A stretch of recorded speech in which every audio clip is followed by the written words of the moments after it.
Very good evening to all of you. I hope आप सभी स्वस्थ होंगे, मस्त होंगे और जबरदस्त होंगे। तो आज हम जो टॉपिक पढ़ने वाले हैं थोड़ा सा ग्रामर से हटकर है। ग्रामर में आपने पार्ट्स ऑफ स्पीच पढ़ा होगा, जिसमें कि noun, pronoun, adjective, adverb, verb, ऐसे टॉपिक्स आपने पढ़े हैं। बट आज हम पार्ट्स ऑफ स्पीच नहीं, but as you all can see figure of speech पढ़ने वाले हैं। क्या पढ़ने वाले हैं? Figure of speech.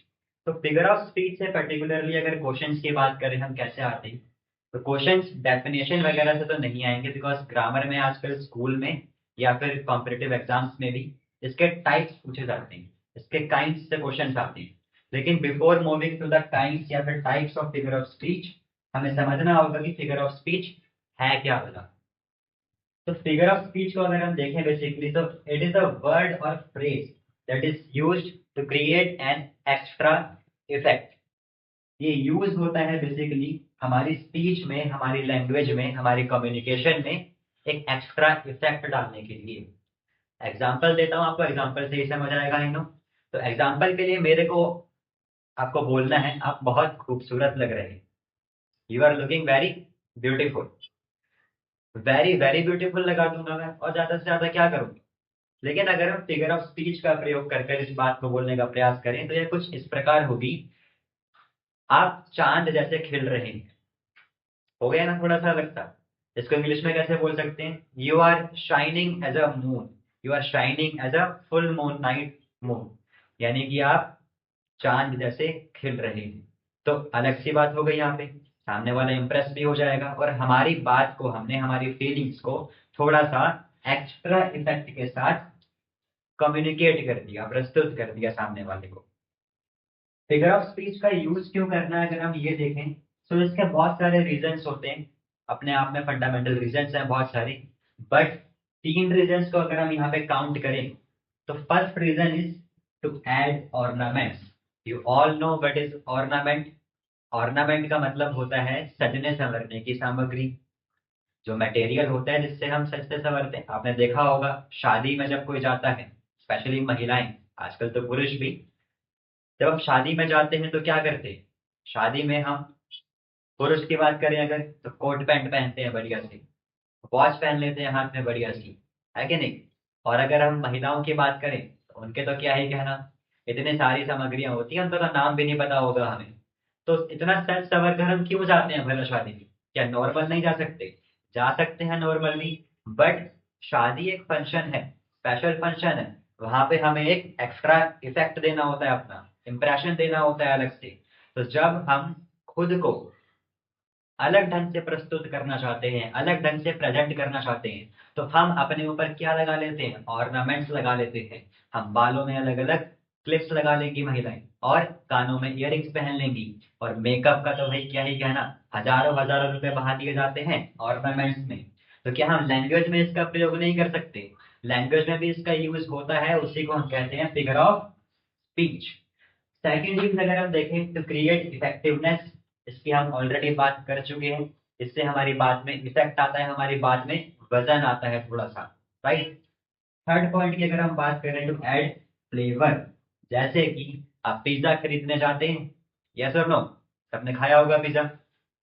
पिज्जा में हम अक्सर एक्स्ट्रा चीज ऐड कराते हैं, यस और नो?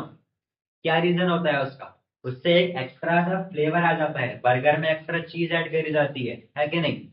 एक्स्ट्रा चीज ऐड करने के बाद वो टमाटर भी एकदम बर्फ जैसा लगने लग जाते हैं। तो जब खाने के ऊपर ये इफेक्ट पड़ता है, तो लैंग्वेज में अगर हम ऑर्नामेंट्स का प्रयोग कर ले, फिगर ऑफ स्पीच का प्रयोग कर ले, तो हमारी लैंग्वेज का भी वजन बढ़ जाता है, इफेक्ट पड़ता है उसका एक अलग ही प्रकार से। अक्सर आपने कविताओं में इसका यूज देखा होगा। एग्जाम्पल्स बहुत सारे अभी हम देखेंगे एग्जाम्पल्स। आगे बढ़ते हैं टुवर्ड्स एग्जाम्पल्स। तो यहाँ पे तीन एग्जाम्पल है। पहला एग्जाम्पल देखिए, my friend is as funny as monkey.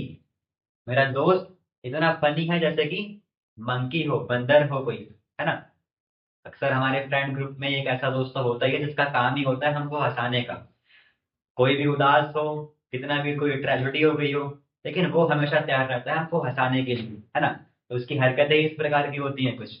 तो हमने क्या बोला? My friend is as funny as monkey.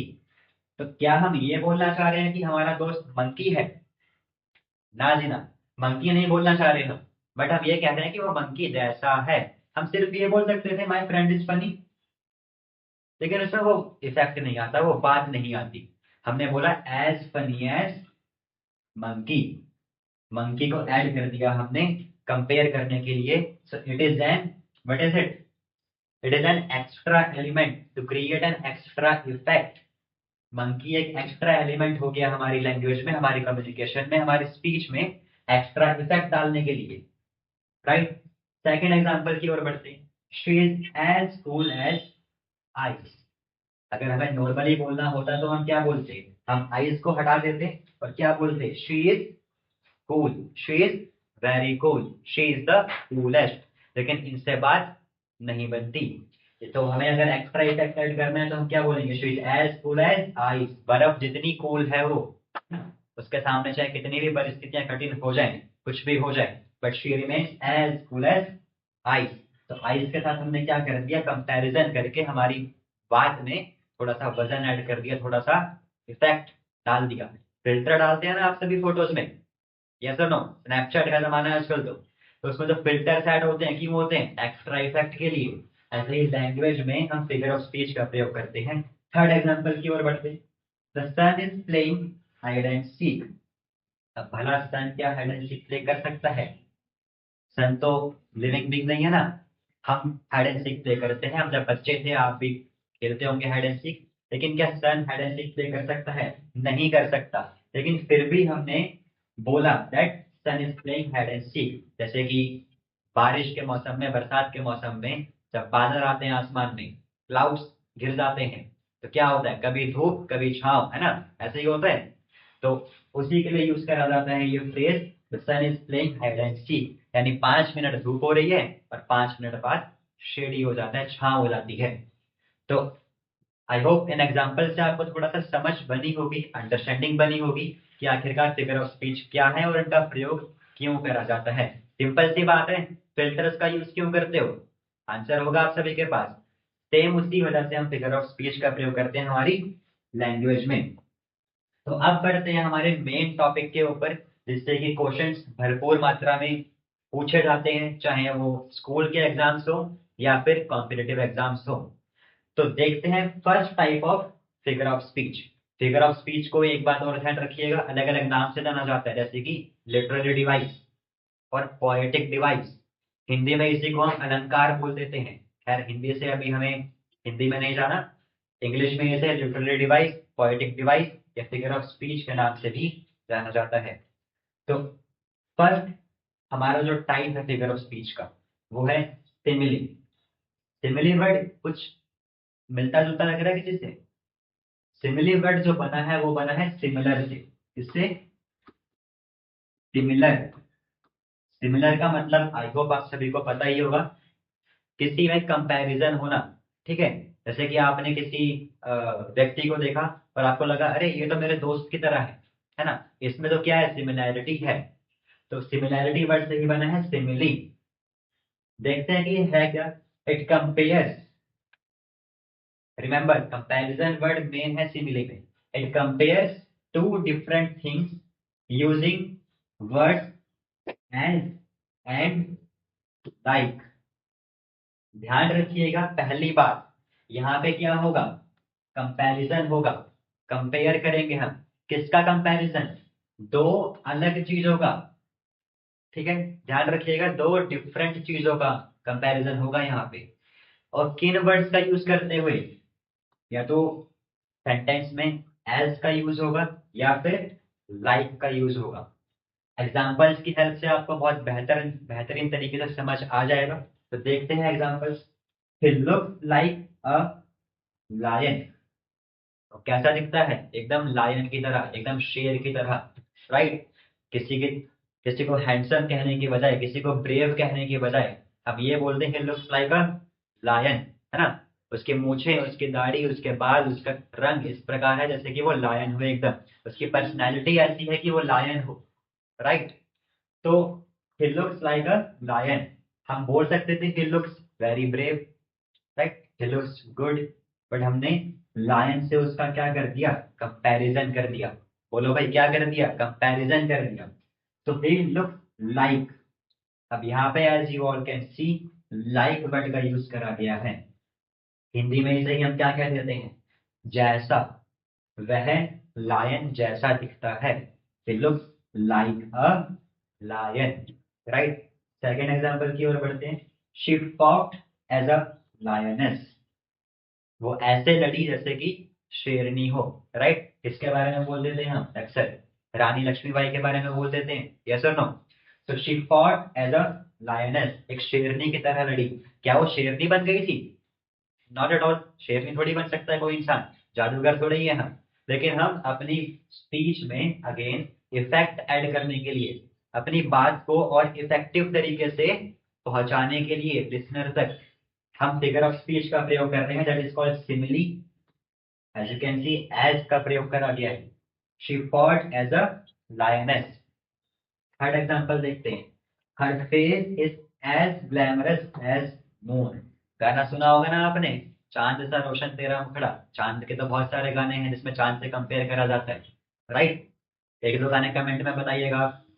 Her face is as glamorous as moon, उसका चेहरा ऐसे चमकता है जैसे कि चांद हो, जैसे कि मून हो। तो हमने सिंपली ये नहीं बोला कि उसका फेस चमकता है बहुत, her face is very glamorous, her face is very shiny, ना जी ना, ये नहीं बोला हमने। हमने तो क्या बोल दिया, her face is as glamorous as moon. Flirting करते हैं ना कुछ लड़के, लड़कियां भी करती हैं आजकल।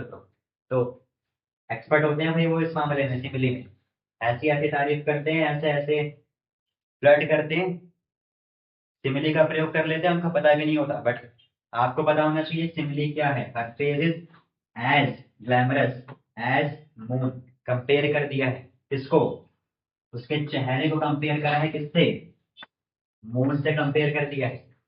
अगेन बोलो, उसके चेहरे को किससे कंपेयर कर दिया, मून से कंपेयर कर दिया। यहाँ पे उस व्यक्ति को किससे कंपेयर कर दिया था, लायन से। किसके जैसा दिखता है वो, लायन के जैसा। यहाँ पे शी को, उस गर्ल को किससे कंपेयर कर दिया था, लायनेस से कंपेयर कर दिया था। तो यहाँ पे कंपैरिजन हो रहा है with using the word as या फिर लाइक।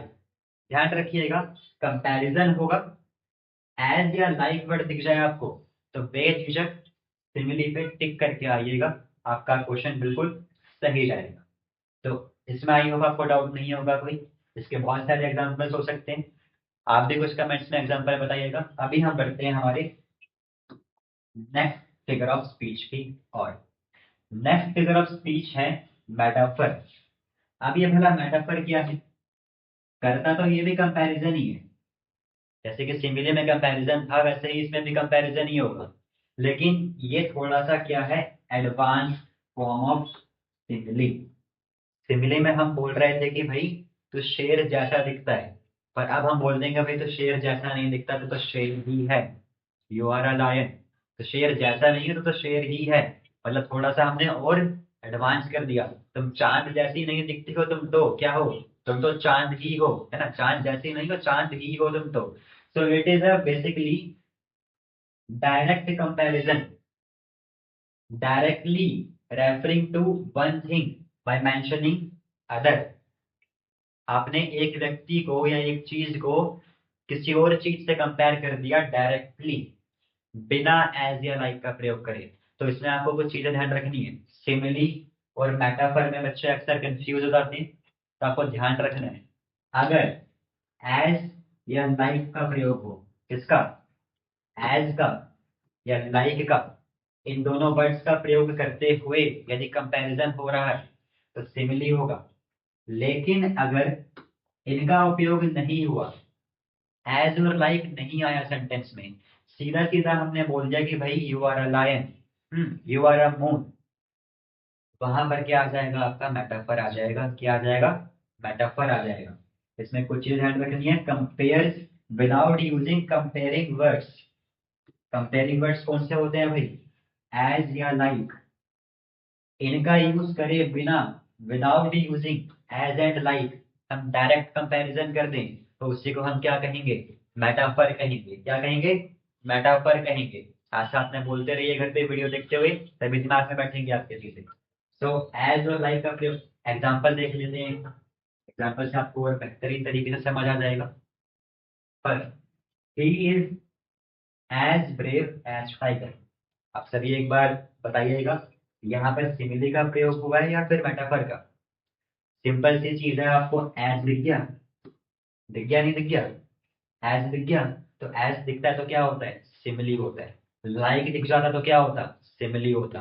लेकिन इसी बात को he is as brave as tiger, और टाइगर के जितना ब्रेव है, इसी बात को हम सीधा कह देंगे ही इज टाइगर। डायरेक्टली कह दिया अब यहाँ पे हमने, he is as brave as tiger नहीं, तो टाइगर के जितना ब्रेव नहीं है भाई, वो तो टाइगर ही है ना? अब ध्यान रखिएगा, यहाँ पे हम टाइगर नहीं बता रहे किसी व्यक्ति को, कोई व्यक्ति टाइगर कैसे बन जाएगा? लेकिन हम एक एलिमेंट ऐड कर रहे हैं अपनी स्पीच को थोड़ा सा और प्रभावी बनाने के लिए, इफेक्टफुल बनाने के लिए, इफेक्टिव बनाने के लिए। तो हमने बोल दिया ही इज टाइगर। ये मत समझ आना है कि टाइगर आ रहा है आपके पास कोई, ही इज टाइगर, ठीक है? जैसे टीचर्स आते हैं स्कूल में, हमारे स्कूल में हुआ करता था ऐसा, हमारे सर थे, तो जब वो आते थे क्लास की ओर बढ़ते थे, तो बच्चे क्या बोलते थे? अरे भाई ड्रैकुला आ रहा है, ड्रैगन आ रहा है ना? आपके भी होंगे ऐसे डेंजरस टीचर्स बहुत सारे। तो क्या बोलते हैं बच्चे? अरे ड्रैकुला डेंजरस, क्या कहते हैं? ड्रैकुला आ गया, ड्रैगन आ गया, है ना? ऐसे ऐसे शब्दों का प्रयोग करते हैं। तो वहां पर क्या मेटाफर का ही प्रयोग होता है? इसका प्रयोग मेटाफर का यूज हो रहा होता है, राइट? आई होप चीजें अभी तक क्लियर हो रही होंगी। आगे बढ़ते हैं, एग्जाम्पल देखते हैं इसके थोड़े से और। Your brain is a computer. तो किसका कंपैरिजन करा है? ब्रेन का कंपैरिजन करा है विद कंप्यूटर। तुम्हारा ब्रेन क्या है? एक कंप्यूटर है, कंप्यूटर जैसा नहीं है, ध्यान रखिएगा। Your brain is not like computer. Like या एज का यूज नहीं करा हमने। हमने क्या क्या दिया? तुम्हारा दिमाग ही कंप्यूटर है खुद में भाई। अब इसका मतलब ये नहीं है कि तुम्हारे दिमाग में कोई मशीन फिट हो रखी है इससे कंप्यूटर की, बस ये हम कहने के लिए कह देते हैं थोड़ा सा और इफेक्टिव तरीके से, that your brain is a computer. फटाफट से नेक्स्ट एग्जाम्पल की ओर बढ़ते हैं। His health was a shower of rain, बरसात की एक on the hot summer afternoon। गर्मी आने वाली है ना अभी, तो जब मई जून की हॉट समर में थोड़ा सा आपको बारिश मिल जाए, थोड़ी सी बारिश की बूंदे मिल जाए, तो कितना राहत मिलती है? यस और नो? तो जैसी वो राहत होती है, उस शावर की जो राहत होती है, जो रिलीफ मिलता है, जो हैप्पीनेस मिलती है, वैसी ही आपकी क्या थी? हेल्थ थी।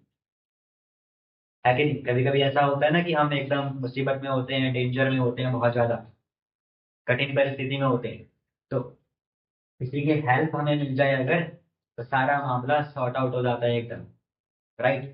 तो उस समय किसी की मदद कैसी होती है? जैसे कि रेगिस्तान में पानी मिल गया हो, है ना? ये भी हम बोल देते हैं। या फिर एक गर्म दोपहर में, एक हॉट आफ्टरनून में शावर ऑफ रेन हो गई हो, राइट? आई होप आपको समझ आया होगा। इसके लिए एक गाना आप सुन सकते हैं, थ्री इडियट्स मूवी का, बहती हवा सा था वो। उसकी तो सारी के सारी लाइन सी भाई सिंबली और मेटाफर से बनी हुई है ना? दो चार लाइन अगर आपको याद आ रही हो तो आप देखिएगा, उसमें क्या है, मेटाफर सिमिली ही है ना? रेगिस्तान में छाँव के जैसा, राइट? बहती हवा सा, है ना? तो उस इंसान को क्या क्या नहीं बता दिया उस गाने में? बहती हवा सा था वो, राइट? फ्री फ्लो करता था मतलब। और क्या बता दिया? रेगिस्तान में छाँव था, सुलगती धूप में छाँव, राइट? रेगिस्तान में पानी जैसा। तो कंपैरिजन करा गया भाई अलग अलग चीजों के साथ, उस एक व्यक्ति का, आमिर खान का, ठीक है? तो गानों में बहुत देखोगे आप इस चीज को, ठीक है? और एक गाना आपने सुना होगा, चलो गाने पे नहीं आते अभी, गाने बाद में हम गाते रहेंगे, पहले टॉपिक पे हम करते हैं। नेक्स्ट एग्जाम्पल की ओर बढ़ते हैं, जैसे class in a fish market. अक्सर टीचर्स को बोलते हुए सुना होगा आपने, ये क्लास नहीं है, ये तो मच्छी मार्केट है, राइट? ऐसी हरकतें करते हैं बच्चे क्लास में, राइट? तो टीचर्स क्या बोलते हैं? Class in a fish market. समझाने की नीड नहीं है, आप खुद इस चीज का पार्ट रहे होगे कभी ना कभी, तो आपको समझ आ ही जाएगा कि आपका कंपैरिजन किससे हो जाता है? एक मच्छी मार्केट से कंपैरिजन हो जाता है आपका। तो जब कंपैरिजन कर दिया गया, अगेन ध्यान रखिएगा यहाँ पे एज या लाइक कहीं भी आपको दिख रहा है क्या? नहीं दिख रहा। तो एज और लाइक का प्रयोग करे बिना जब आपको कंपेयर कर दिया गया, इस क्लास को कंपेयर कर दिया गया फिश मार्केट से, हेल्थ को कंपेयर कर दिया गया शावर ऑफ रेन से, विदाउट यूजिंग एज और लाइक, तो हम क्या कहेंगे कि ये क्या है, मेटाफर है। राइट, चलिए आगे बढ़ते हैं, एक बार रिवाइज कर लेते हैं। देखिए, अगर एज और लाइक के साथ कंपैरिजन हो रहा हो तो इट इज सिमिली, लेकिन अगर एज और लाइक का यूज करे बिना हम कंपैरिजन करते हैं तो it is metaphor, it is what, metaphor. चलिए अगले टॉपिक की ओर बढ़ते हैं। नेक्स्ट, अच्छा कुछ और एग्जांपल्स हैं, ये एग्जांपल्स भी देख लेते हैं, इसके तो भरपूर एग्जांपल्स आपको मिल जाएंगे। दो और एग्जांपल देख लेते हैं। लाइफ इज अ जर्नी, क्या कंपेयर कर दिया, लाइफ को जर्नी के साथ, जिंदगी, है ना, गाना सुना होगा आपने, जिंदगी एक सफर है सुहाना। अब गाना मुझे नहीं आता, खैर आवाज को इग्नोर करिएगा, but life is a journey, तो लाइफ को किसके साथ कंपेयर कर दिया, एक सफर के साथ कंपेयर कर दिया। लाइफ में लोग आते रहते हैं जाते रहते हैं, जैसे कि सफर में होता है हमारे साथ, तो life is a journey. His anger is a volcano, जब वो गुस्सा करता है तबाही मचा देता है एकदम, है ना, सारी चीजें फेंक देगा इधर उधर। So his anger is a volcano. अगर इसी चीज को हम ऐसे लिख देते हैं, क्या लिख देते, his anger is like a volcano. अब बताइएगा एक बार, क्या ये मेटाफर रहा, जी नहीं, मेटाफर नहीं रहा। क्यों, यहाँ पे लाइक का प्रयोग हो गया, लाइक वर्ड आ गया तो सिमिली पे चले जाइए। लाइक नहीं आया, सीधा बता दिया कि उसका एंगर तो भाई क्या है, वॉल्केनो है। बिना एज बिना लाइक के जब कंपैरिजन कर दिया जाए तो उसी को हम क्या कह देते, मेटाफर कह देते। आई होप यहाँ तक चीजें आपकी क्लियर होगी। फटाफट से नेक्स्ट हमारा है पर्सोनिफिकेशन। नाम में ही आपको दिख रहा है पर्सन, पर्सोनिफाई कर देना किसी चीज को। कहने का क्या मतलब है कि जब किसी नॉन लिविंग चीज को, राइट, नॉन लिविंग चीज को जो कि जीवित नहीं है, जैसे कि टेबल, चेयर, एसी, ठीक है, सन, मून, ट्री, जो लिविंग नहीं है, राइट। साइंस में मत जाइएगा, ट्री लिविंग होता है आप कहोगे, लेकिन अभी इंग्लिश में हम ट्री को भी एज अ नॉन लिविंग मानेंगे। मतलब पर्सन के अलावा कोई भी चीज हो, चाहे वो ट्री हो, चाहे कोई भी हो, पर्सन के अलावा किसी भी चीज को हम नॉन लिविंग मान रहे हैं अभी, ठीक है, लैंग्वेज में। साइंस पे मत जाइएगा, ठीक है। उस नॉन लिविंग चीज को अगर हम लिविंग की तरह दिखा दें, जैसे कि छोटे बच्चों को आपने देखा होगा, है ना, अगर उनका थोड़ा सा पैर टकरा जाए किसी चेयर से, है ना, किसी टेबल से, तो क्या बोलते हैं, इस चेयर ने मेरे को मारा, राइट। अब चेयर क्या मार सकती है आपको बताओ, चेयर तो नहीं मार सकती, लेकिन लिविंग बीइंग की तरह चेयर को दिखा दिया कि भाई ये चेयर मार रही है मुझे। चेयर को आपने क्या बता दिया, लिविंग बीइंग की तरह बता दिया कि ये चेयर मार रही है मुझे, तो वहां पर क्या था, पर्सोनिफिकेशन था। सो देखते हैं क्या है, a literary device which describes a non living thing with characters of person. यानी जब आप किसी एक नॉन लिविंग थिंग को किसी एक पर्सन के कैरेक्टर के साथ एडजॉइन कर देते हैं, रिलेट कर देते हैं, तब उसको क्या कहते हैं, पर्सोनिफिकेशन कहते हैं। एग्जाम्पल्स देखते हैं इसके एक बार।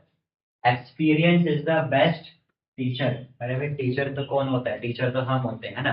टीचर तो आप जिनको स्कूल में देखते होंगे वो होते हैं टीचर्स, तो बेसिकली इंसान होते हैं टीचर तो। एक्सपीरियंस कोई इंसान थोड़े ही है, राइट।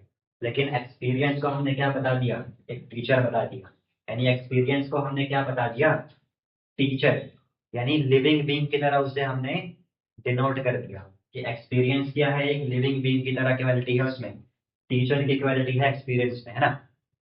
फिर आपने सुना होगा कि जो सुनकर नहीं सीखते वो भुगत कर सीखते हैं ना, पेरेंट्स आपके बोलते होंगे बेटा अभी सुन ले हमारी, नहीं सुनेगा तो भुगत कर सीखेगा फिर। तो वही बात यहाँ पे कही गई है, experience is the best teacher. तो यदि आप इंसानों से नहीं सीखोगे सुन सुनकर, तो एक्सपीरियंस से सीखना पड़ेगा। Next, my alarm clock shouts at me. Shout कौन करता है, शाउट कौन करता है, पर्सन करते हैं ना, इंसान करते हैं ना शाउट। चिल्लाता कौन है, इंसान चिल्लाते हैं ना। लेकिन यहाँ पर इंसान नहीं चिल्ला रहा, कौन चिल्ला रहा है, कौन शाउट कर रहा है, अलार्म। अलार्म शाउट कर रहा है यहाँ पे, राइट।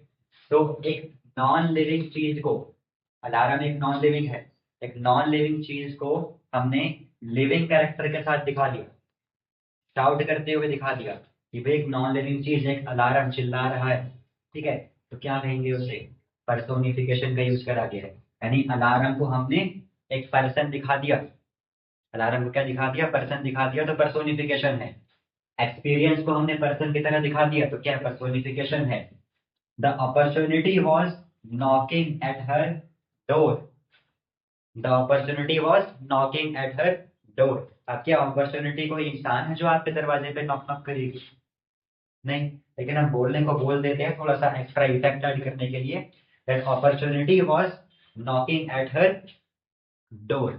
तो नॉक तो भाई कोई पर्सन ही कर सकता है, लेकिन हमने बोल दिया अपॉर्चुनिटी नॉक कर रही है, अपॉर्चुनिटी को हमने पर्सन के साथ ज्वाइन कर दिया, पर्सन के कनेक्टर्स के साथ ज्वाइन कर दिया।